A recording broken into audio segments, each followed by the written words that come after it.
नमस्कार दोस्तों, कैसे हैं आप लोग। हमारे YouTube चैनल में आपका बहुत बहुत स्वागत है।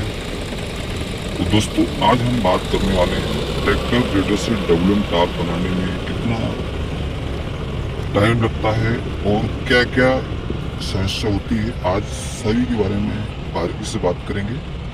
दोस्तों, वीडियो में नए हो तो वीडियो को लाइक कर देना, चैनल को सब्सक्राइब करें। दोस्तों, आप अगर हाईवे में काम करते हैं 4 लेन 6 लेन 2 लेन में, तो ट्रैक्टर ग्रेडर की क्या अहमियत होती है, कितना महत्वपूर्ण है। हालांकि इसका ब्लेड बहुत छोटा होता है तो काम करने में बहुत ज़्यादा टाइम लेता है।